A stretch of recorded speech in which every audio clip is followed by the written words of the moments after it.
बुद्धि ज्ञान में आगू आहा, बुद्धि ज्ञान में आगू आहा, अतुलित बल के धाम यो।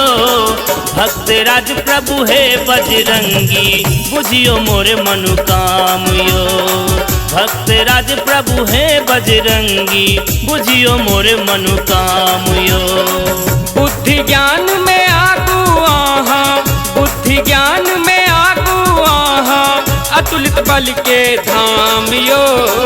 भक्त राज प्रभु है बजरंगी, बुझियो मोर मन काम यो। भक्त राज प्रभु है बजरंगी, बुझियो मोर मनुकाम यो। भक्त राज प्रभु है बजरंगी, बुझियो मोर मनुकाम यो।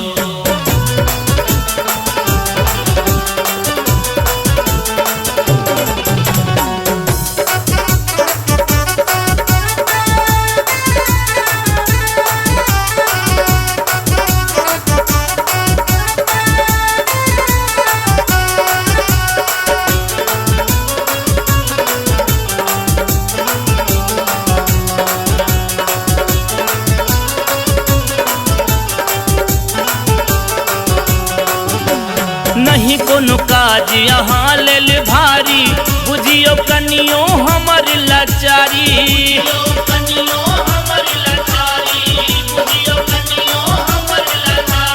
घेरल बेरल हम झंझट सा करियो, कृपा है यो गदाधारी।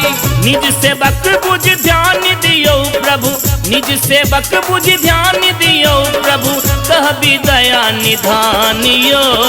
भक्त राज प्रभु है बजरंगी, बुझियो मोर मनुकाम यो। भक्त राज प्रभु है बजरंगी, बुझियो मोर मनुकाम यो।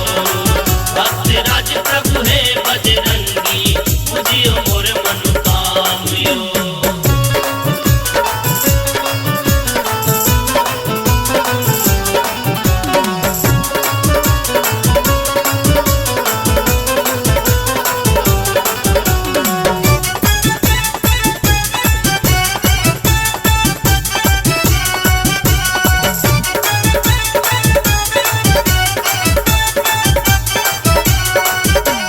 लक्ष्मण के यहाँ प्राण बचेलौं, रावण के अभिमान खसेलौं।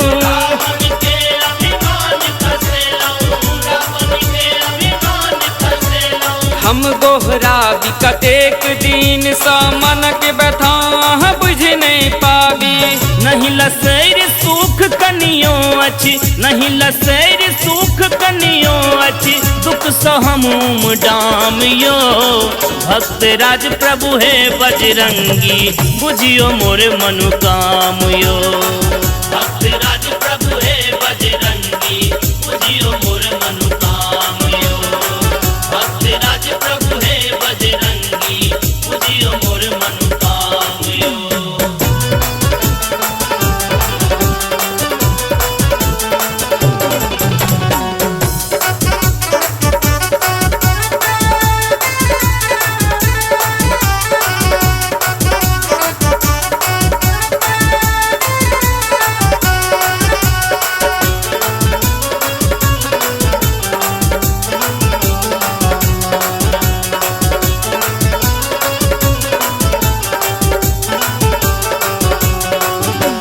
चरण शरण देने नितेश अछि, कहला नहीं कुछ विशेष अछि।